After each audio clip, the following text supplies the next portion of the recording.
Houston, Texas. Go right ahead. H-Town. H-Town.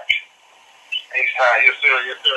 I just got a quick question, because I know you had spoke a little bit about the black folks coming. I was going to ask you a particular question on the Brother Jay Morrison.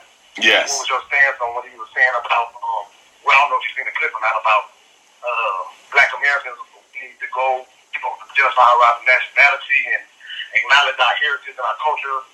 I mean, that's what his point about us giving reparations. I was just asking how you feel about that point, and do you think we do need to acknowledge around the nationality and find out who, because, everybody from around the diaspora, we are the lost tribe, and, cultureless people, the lost tribe, so do you think we do need to do that? I didn't see the clip, but I respect the brother and his work. As far as the concept of nationality, for me, it would depend from what angle are people approaching it. If we're approaching it from the Moorish angle, shout out to my Moorish brothers and sisters out there. Obviously, there's some disagreement between the Garvey camp and the Moorish camp on that. I don't think you have to call yourself indigenous or sovereign or a Moor in order to be respected. Nations are born every day. All you have to do is come together as a people and declare yourself an independent nation. You don't have to call yourself a Moor or anything like that. We just simply have to declare ourselves as an independent nation. We also have to declare that we are not citizens of the United States, that we do not accept that label, that we are prisoners of war, or whatever we want to call ourselves. So if we're coming from that angle, I'm okay with it. But if we're coming from an angle that we have to be sovereign and indigenous and we got to call ourselves Moors and practice Islam, I reject that. I don't agree with that at all. I'm not part of any lost tribe. I'm an African. I know where I come from. I'm not lost at all.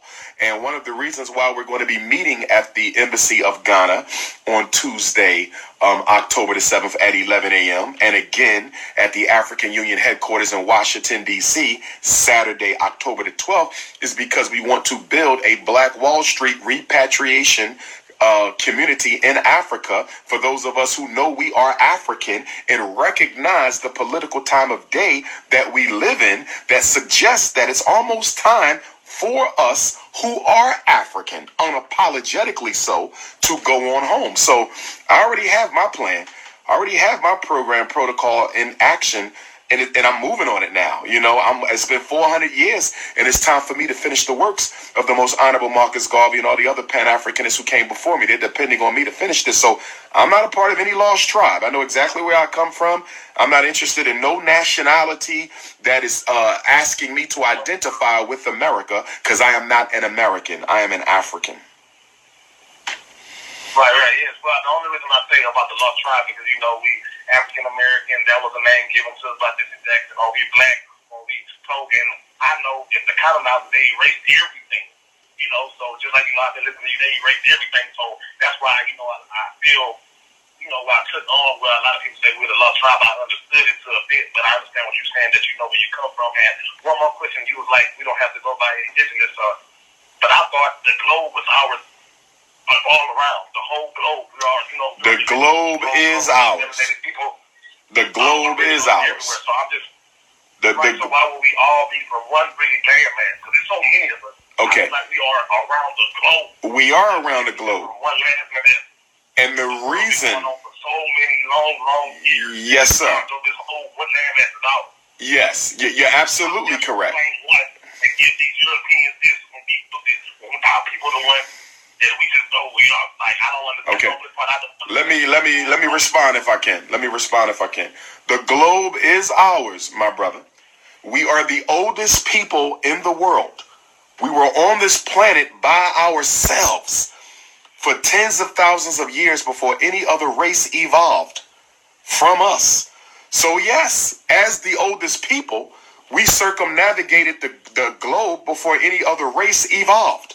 So yes, we were everywhere. We settled it. We built it.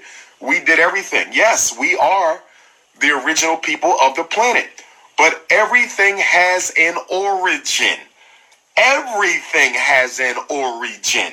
And the origin of African people, whether you in America, South America, Europe, Africa, the South Pacific, the Caribbean, the origin of all African people is Africa. So I have no problem with a narrative that says we belong to the world or that the world is ours. I agree that the Creator gave us the whole world. However, the cradle of your civilization, the holy ground, the sacred territory, the government of the race is Africa. So my issue is with folks who want to prioritize where we went as opposed to where we are from. I do not prioritize where we went over where we are from. I do not prioritize where we are over where we are from, because only a fool would give up a continent for a country. Only a fool would give up the richest piece of land in the world so they can fight to be next to their slave master. In my opinion, this is my humble opinion, a lot of these sovereign indigenous arguments, in my opinion, are nothing other than self-hatred being channeled into a political economic agenda that appears to look like it's solving our problems when it's creating more problems. In other words, any solution for our people, no matter what you want to call us, because I don't fight over names. If somebody wants to be a Moor, I have no problem with self-definition. You want to be an Asiatic black man? Whatever that is, I have no problem with self-definition. You want to be a Hebrew, a Nawapian? I have no problem with self-definition. We are the original people of the world, and as the original people, there is no one name that can accurately capture the greatness and divinity of who we are. So I have no problem with all the different names. We are all of them and more. So the name thing don't bother me at all. That is a superficial argument. But here's my question. What solution are these groups putting forward that's going to solve the race problem and bring about liberty, true liberty and justice for Africans that doesn't include Africa? Because in order to exist in this world, you need land that you control, that is not occupied by your oppressor. In order to exist in this world, you need material resources that other people need so that you can engage in trade. In order to exist in this world, you understand, you need the resources that are under the soil of Africa. Everybody needs that. China needs African resources. Europe needs African resources. America needs African resources. Everybody needs them. But this happens to be your birth land. This is your birthright, and you want to give it up. Not you, my brother, not you. But some people want to give it up for the right to fight the white man to take control of North America. What is North America compared to Africa? Minerally speaking, spiritually speaking, culturally speaking, geographically speaking, what benefit does North America have over Africa? Zero. So why are these indigenous sovereign Negroes telling our people to forget the richest piece of earth on the planet and fight for this? You know why? Because they love white people. They love them, and they want to live with them, and they want to be with them. That's why they can call themselves a Moorish American, but they'll never call themselves an African. It's okay to call yourself an American, but it's not okay to call yourself an African. It's nothing but integration. It's nothing but integration disguised as some fancy philosophy for liberation. Listen, there has never been a people, and I'm not knocking my Moorish brothers and sisters, I'm just declaring my position, which I can do because they always got something to say about the Pan-African movement. I have never seen a people get free filling out paperwork. If you can show me I don't care what race, I don't care what culture, I don't care what nation, I don't care what period in history. Can you show me a group of people who got their freedom because they filled out some paperwork or went to the legal code of that country, and through the use of law, they were able to convince the people who took control of that land, not with the law. Let's be clear. The white man did not take America because he used the law. He took America because he used the gun. You understand? He didn't take Africa with the law. He took Africa with the gun. So there is nothing, no law, no nothing that is going to hold you, and give you liberation unless you have the military capacity to enforce it.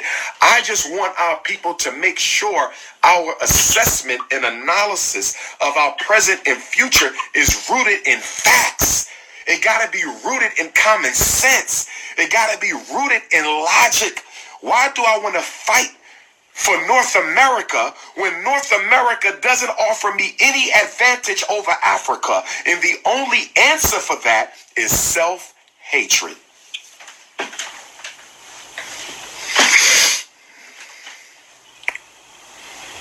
Go ahead, black man. You wanted to respond?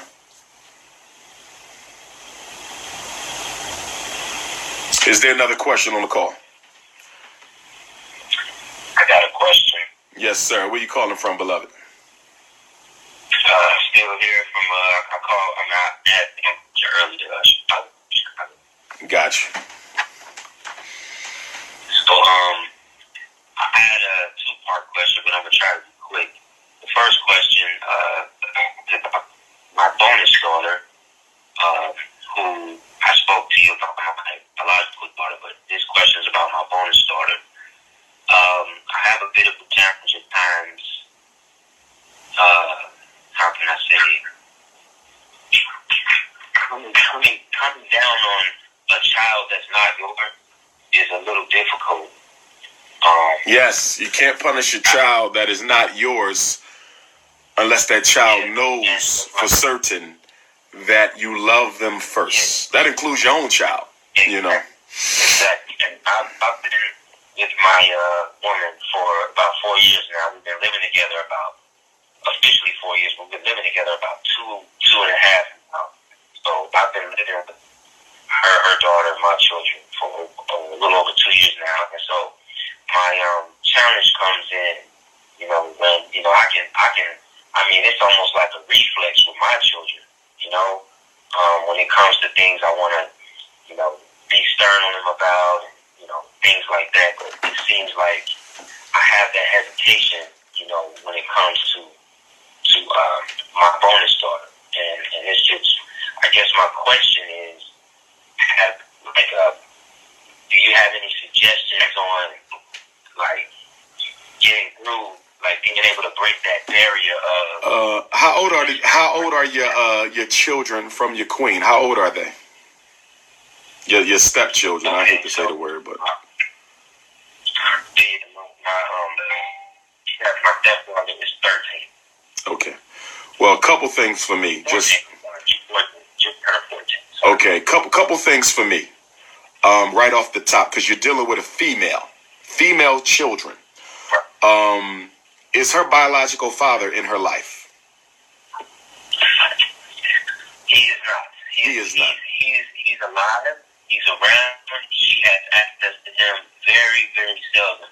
When she goes over, to his family's house on the weekend, every so often he comes around, but he's not consistent whatsoever. Okay. Every now and then she may talk to him on the phone or something like that, but it's very, very, very seldom. He's not around. Okay. To say the least. Okay. Okay. A couple things. Number one, you and your queen need to discuss beforehand what the discipline strategies will be. So y'all need to be on the same page, particularly since she's not your biological. That's number one. Number two, whatever your consequences are for her, okay, y'all need to review them with her beforehand. So she needs to know what certain behaviors can't earn her. So y'all on the same page because she's almost an adult. So we want to make sure she understands responsibility. That's number 2. Number 3, whatever those consequences are should never include physical punishment from you. I am of the firm position that men should never put their hands on women. That includes our daughters. If a child is to be physically spanked, it should be by the mother. Female child, it should be by the mother, because we have such a big domestic problem, domestic violence issue in the black community that I don't think black men should ever put their hands on black women, including our daughters. So whatever the consequences are, they should not be physically threatening in any way. And the other thing too, how much time do you spend with your non-biological children alone outside the house without the mother present? With the non-biological daughter? Yes. Man, that is a great question. But to answer it, the only time I really get to spend with her without any of my children or anything like that is when I'm taking her to school. Because I explained to you earlier about the school situation. So our kids are in 3 different schools, man. So it's crazy. But she's still going to the grade school that my daughter just graduated from. So the trip from home to school is the only real time that I get to really just be in the car with her alone. That's the only time right now. Okay. And you've been with the mom for 2.5 years. So basically since the child was 11 and a half, 12. For me, I'm a little concerned that she's not certain that the love is there, because I haven't spent a lot of one-on-one time. So for me, you need to step up your one-on-one time with her. So maybe once a week, you and her may go out to dinner or go out to the movie, because she ain't got a biological father. So this is not just you being a stepdad and she has the biological father. No, you are the father, because she don't have one. He's not physically there.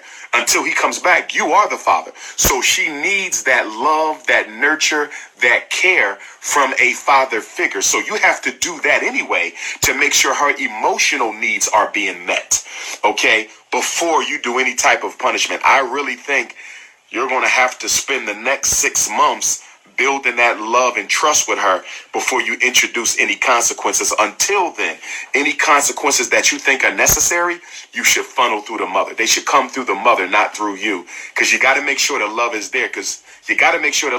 Because you don't want to create an uncomfortable situation where she feels that this man don't spend no time with me. He hasn't really shown that he loves me. He just puts up with me for my mom, but yet he want to come and punish me.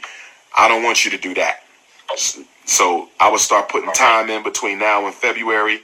And then if you do that, by the springtime, if you need to, introduce some consequences yourself, you can. But that love got to be there. And since she's not your biological and she's an older child, you really have to make sure the love is there.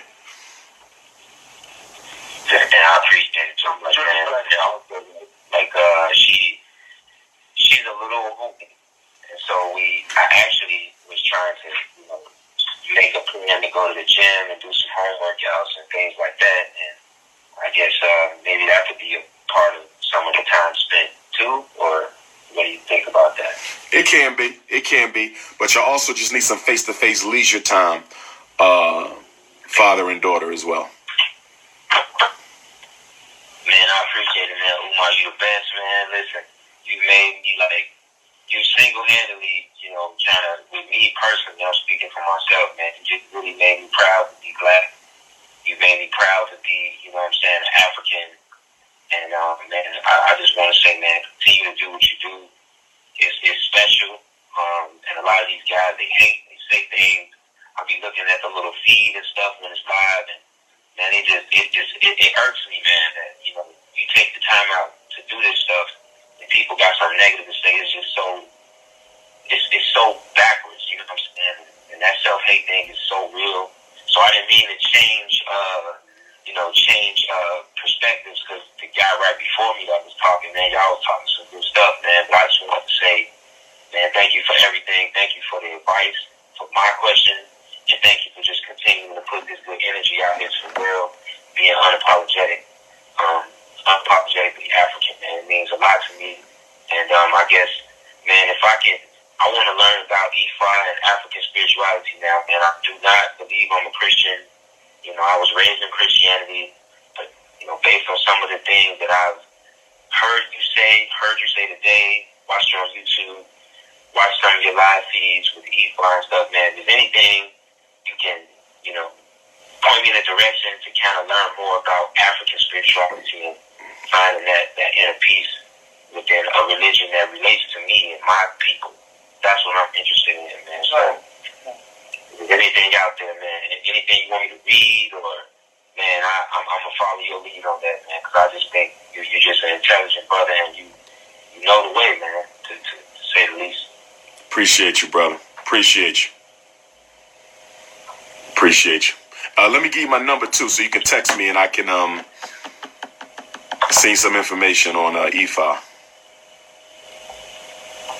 All right. It's 215 989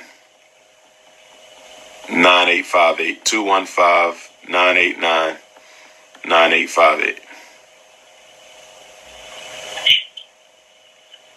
All right, cool. I'm texting you now, man. Thanks a lot. Okay, no problem, black man. No problem. Is there another question on the call this morning? Yes, I have a question. Where you calling from, sister? I'm calling from Texas. Your voice is pretty low, Queen. Your voice is pretty low. You sound kind of far. Okay, there you go. Can you hear me now? Yes, ma'am. Where you calling from? I apologize. Where you calling from? I'm in transport with my munchkin. Yeah, I'm from Texas, and I actually saw you in Dallas when you were in, I think it was New Year's Eve, and you did a phenomenal job. Thank you. Yeah, and just mimicking off the previous caller, I do appreciate all that you've done. You are just so profound, and I'm actually an attorney, and I've learned quite a bit from you. So you are just remarkable, and I hope you keep up the fight. Thank you. I just had a quick question that he kind of mimicked earlier. How do you deal with haters and negativity? I work for a nonprofit agency, and it's just a shame how our communities are. Like we'll have an event, another group will have an event, and try to mimic or copy what we do and, say negative things. And I know you have received such, hatred, which is so horrible, and unfounded. But I just wanted to get some self-care tips on what do you do with haters? How do you handle that? Largely, I ignore them because to respond to them will only make them go harder. Their food is your anxiety. Their food is your frustration. Their food is you giving them attention. So my strategy has largely been to ignore. Now, in your professional capacity, if those haters can in any way affect your work at all, then as you know, because you're an attorney, you just want to document. So you'll be able to hang them if they ever tried to do anything that could affect livelihood. But if it's people who cannot affect livelihood, you just have to ignore them. And sometimes what I've found, sometimes the haters end up coming to their senses on their own. Like I've had people reach out to me, over the years and just say, listen, I was wrong. I was wrong about you. I drunk the Kool-Aid. I had a cousin who didn't care for you, so I just didn't care for you myself. But I ran into something with my kid and you really helped me. So I just want to say, hey, man, I apologize. You may never know who I am, but I really wasn't a Dr. Umar supporter then, but I am now. So, stay focused. It's interesting you asked that question, right? Because I was reading from the Odu Ifa. That's the spiritual text of the Yoruba of Nigeria. And in there, it talks about not arguing with negative people. It talks about not giving them your energy. It talks about how allowing them to distract you from your work can take you off your destiny.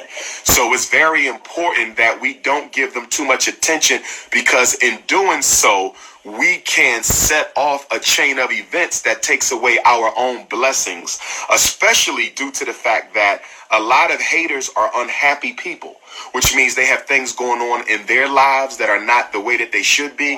So we don't want to do to them what they do to us. They upset you, then you in turn upset them. So in a way, you're just as guilty as they are if you're going to respond in the same vein. That's how I look at it. It's tough to ignore them. It really, really is. But I've learned that it's the best way to go, because they thrive off of your reaction and your response and your attention. I mean, they love it. And so the best thing to do is to not give them any of your energy at all. Keep it positive. Positivity is necessary for us to receive our blessings, because negative emotions actually disturbs our equilibrium with the universe. Whenever you're angry, upset, scared, depressed, whatever it is, it literally disturbs your alignment with destiny, your alignment with your blessings. So evil energies repel good ones. So it's very important that we stay at peace as much as we can. We can't do it all the time, but we have to strive as much as we can to just stay at peace with the way things are. I thank you so much, and you keep doing a great job, and I'm going to keep donating to SNC. I know it's going to be remarkable. I want several in Texas. So. Thank you, Queen. Appreciate you. Thank you. Hello, Dr. Umar Johnson. Yes, sir. Where you calling from? I'm calling from the UK. I'm in South Wales at the moment, but I'm originally from Zimbabwe. All right, Zimbabwe. Yes, sir. I haven't been there yet. You gotta be. Brother, my issue right now is the issue between the Zimbabwe people who are living in diaspora. The thing is, once they leave Zimbabwe, they want to act as if they are from wherever they are. For example, I had a class running that was teaching young boys and girls to speak Shona and the language of some of the popular native languages of Africa, of Zimbabwe. The backlash that I've been getting from people were, they're not in Zimbabwe anymore. They don't need to speak their native language. They're not in Zimbabwe anymore. They don't need to learn their culture. But the problem that people are getting right now is the issue of identity crisis amongst the Zimbabwean community's children who are living in diaspora. Their parents tell them that, no, you're not African, you're British. Okay, that's maybe you're born here, fair enough. But as they get older, they're facing so many challenges, and they're asking themselves, who are we really? Because if they go to school, if they're amongst their peers, if they go to a party, they will be asked, where are you from? If they say, well, I'm from London, and people will say, where are you actually from? Well, I'm from London, but your parents, then they're going to say something. Probably they're trying to establish exactly where you're from. My point here is it wrong to encourage people to just keep on speaking and learning their African culture? I haven't been in Zimbabwe for nearly 18 years, but I still haven't lost my roots. But a lot of people, as soon as they get on that plane, as soon as they get on that boat, whatever, as soon as they land on the shores of Europe or America, they tend to forget who they are. I'm quoting what you say. Only a fool would give up a continent for a country. See, this is literally happening. I can only speak for the Zimbabwean community because that's where I'm from. A lot of our people are giving up Zimbabwe for a country. Okay? A lot of people are saying we don't want to speak Shona anymore, and we don't want to speak Kabela anymore. Somebody says, blame the Zimbabwean parents, that's self-hate parents. Yeah, I'm talking to the parents. The parents have an issue here, They don't want to teach their children where they are from, okay? And, look, at the moment, in London, there's a rise of gangs, okay? And why is this? Is it because there is no equal opportunity? Yes, that is true. The thing is, a lot of people are not told that we're not equal with the indigenous European people. Okay? You can go to the same school, you can study the same degree, but at the end of the day, your peer will get a job while they have the same degree, and you get nothing while you have a PhD. So it's this self-hate mentality that we need to get rid of globally. I'm only focusing on Zimbabwe here because that's where I'm from. As soon as they get on that plane, they don't want to be identified as Zimbabwe anymore.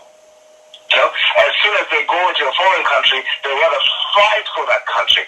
Okay? As soon as they ask anything about Mugabe, they say, oh, he was an evil man, only to be on the side of the oppressor. The thing is, in Zimbabwe, we're not even taught our own history as much as we should do. Because right now, if you ask a lot of children who's grandmother, for example, who was the spiritual leader, they don't know who she is. If you ask them who is Sister John Rose, they will tell you all about it. If you ask them who is Sister Churchill, they'll tell you all about it. And if you ask them who's Sister Kuruka Guli, they don't know anything about it. They don't know anything about the African Revolution. They know more about the European.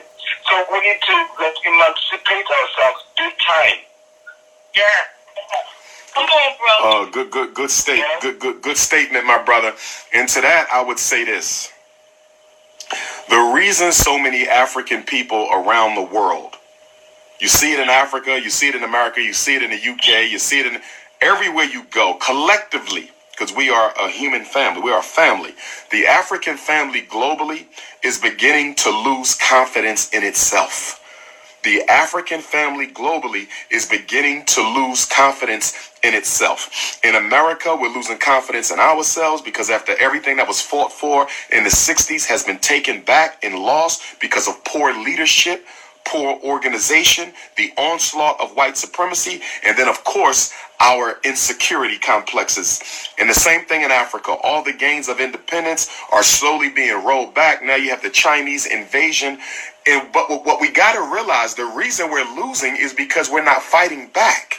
You know, it's one thing if you're fighting and losing, that's one thing. But if you're losing and not fighting, that's another thing. So we're not losing because, you know, we're fighting and they're beating us. We're not even fighting. We're not even resisting.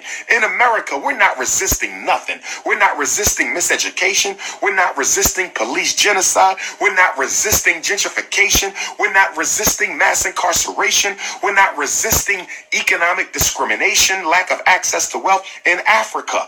We're not resisting the Chinese invasion. We're not resisting the European domination of our resources. We're not resisting the World Bank. We're not resisting the IMF. We're not resisting the World Health Organization's AIDS project, putting AIDS all in Africa. We're not resisting anything. So until we stand up and fight back, this tide will not turn because it is a one-sided war. It is an onslaught. It is a genocide.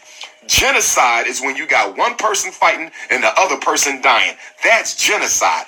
We need to turn this from a genocide into a war. That's exactly what needs to happen. We need to turn this from a genocide into a war. But in order to do that, we're going to have to be very selective about who we choose to work with. So, for example, I spoke earlier about the Ghana Land Project, the announcement on October 7th at the Embassy of Ghana.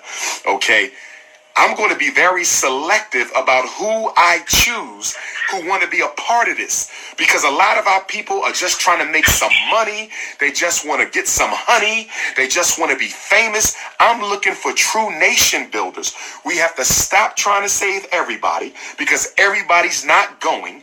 I would probably argue that only about 25% of the Africans in this world, 25% of the Africans in this world are the only ones who can be useful to the freedom struggle. 75% of us are so Europeanized, so self-hating, so mentally weak, so coonish that we are useless to the people. So you have to go out fishing. Just like Jesus Christ went fishing, we got to go fishing for the right people who we want to work with us. Because a lot of the folks that are out here, they're no good for us. And it begins with education. Go ahead. Just to close up, brother, because I'm in the UK here. Yes, sir. That's my tariff. Just to close up, brother, the thing is, as Africans, as blacks, the genesis is to start buying from black. You know, if you go to Zimbabwe, right now, you know that Zimbabwe is full of poverty. Well, that's wrong. You know, that's not true. But our biggest problem is we want to be European, even in Zimbabwe. We want to be American, even in Zimbabwe. If you hear a person saying, I want to wear that piece of clothes because it was made in Zimbabwe, okay?